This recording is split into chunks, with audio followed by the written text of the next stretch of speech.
Good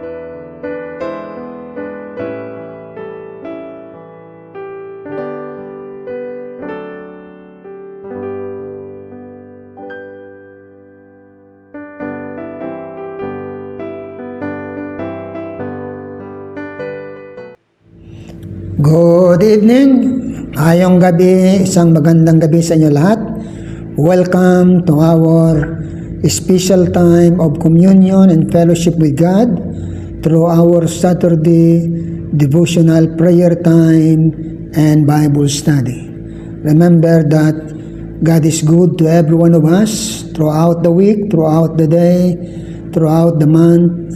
God has been faithful. He has done many wonderful things in our life. It is just proper. Now we come before His presence with thanksgiving, come before His presence with a grateful heart in prayer and in Bible study. So good evening and welcome. Tonight, we will read John chapter 14 verses 1 to 6 as we ponder upon the subject, God's cure for a troubled heart. John chapter 14 verses 1 to 6 as we study the lesson, God's cure for a troubled heart. So if you have your Bible, please take your Bible and let us together read John chapter 14 1 to 6. Let not your heart be troubled. You believe in God, believe also in me. In my Father's house are many mansions. If it were not so, I would have told you. I go to prepare a place for you. And if I go and prepare a place for you, I will come again and receive you unto myself, that where I am, there ye may be also. And whither I go, ye know, and the way ye know. Thomas saith unto him, Lord, we know not whither thou goest, and how can we know the way? Jesus said unto him, I am the way, the truth, and the life. No man cometh unto the Father but by me. Salamat sa Diyos sa kanyang salita. Manalangin tayo. Loving Father and gracious God, we are grateful and we are thankful that you have given us this blessed moment in time that we can commune and fellowship with thee, enter into thy presence and have fellowship with thee. We know, dear Father, that you are holy and righteous, and we know that we are all unworthy because of who we are and where we are and what we have done. I come before thee, I confess to you our sins. Forgive us, dear Father, and cleanse us through the blood of Jesus Christ.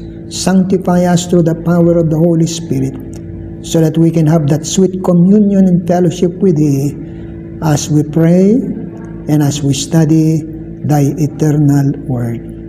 May your grace will make a wonderful ministry in the life of each one of these people is with me, and may the power of the Holy Spirit will, O God, give us conviction, understanding, so that we will realize who we are and where we are and the many things that you have done and you have given to every one of us. I now give you back all the glory, the praise, and the honor. In Jesus' name, amen.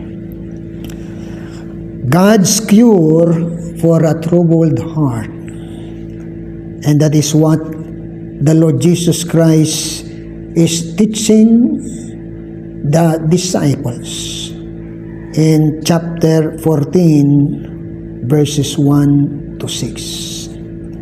And we know that every one of us has problem. Every day throughout the week we face different kind of problem, different kinds of trouble, different kinds of trial, different kinds of hardship. Life is filled with trouble and hardship.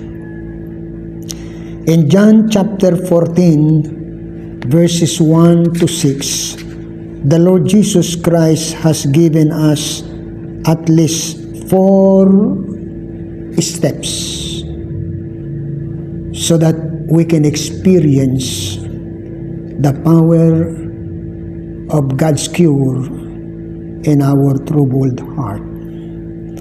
The number one cure for troubled heart is in verse 1, letter A. Let not your heart be troubled, ye believe in God. That is the number one step provided by Jesus Christ, so that you and me and every one of us will experience the power of God's cure in our troubled heart. It means trust God, magtiwala sa Diyos, believe in God.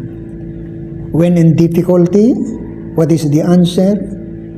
Trust God, believe in God. When in problems, what is the answer? Trust God or believe in God. When in trouble, what is the answer? The same. Trust God or believe in God. When in pain and sorrow, the cure is the same. The Lord Jesus Christ said, let not your heart be troubled. Ye believe in God. When we are in distress, in sorrow, in hardship, the answer is the same. Trust God. Do not let these problems, like difficulties, like troubles, like pain, like sorrow, like hardship, hinder you from obeying the Lord. Do not let these things rob you of trusting the Lord. Do not allow all these things to draw you away from believing God.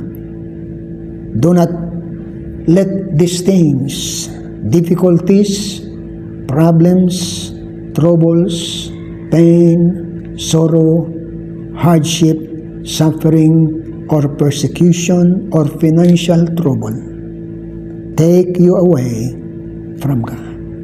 Remember the simple step. Believe in God.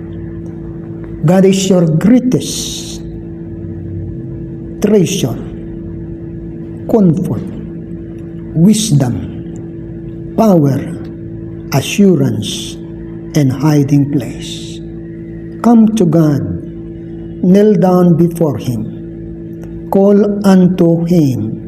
Jeremiah chapter 33 verse 3. Jeremiah comforting the Jewish believers who are suffering because of King Nebuchadnezzar coming down to Jerusalem. Ito ang sabi sa Jeremiah chapter 33 verse 3. Ano ang sagot ni Jeremiah? Ang sabi niya dito, call unto me, and I will answer thee, and I will show thee great and mighty things which thou knowest not. Surrender your all to Him. He is your life. He is your tower. He is your rock. He is your way. Ito ang sabi ng awit.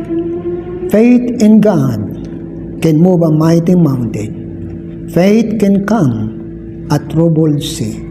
Faith can make a desert like a fountain. Faith can bring a victory.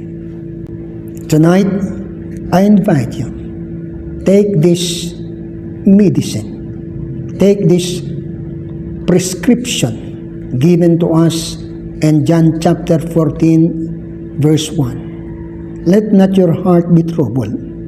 Ye believe in God. A prescription coming from the Lord Jesus Christ, your Savior, your Lord, and coming King. Will you take that prescription tonight? God's cure for a troubled heart. If you are not saved and you have never experienced the blessing of forgiveness and pardon, I invite you, come to Jesus Christ in humility. Repent from all your sins receive Jesus Christ into your heart by faith as your Lord and Savior.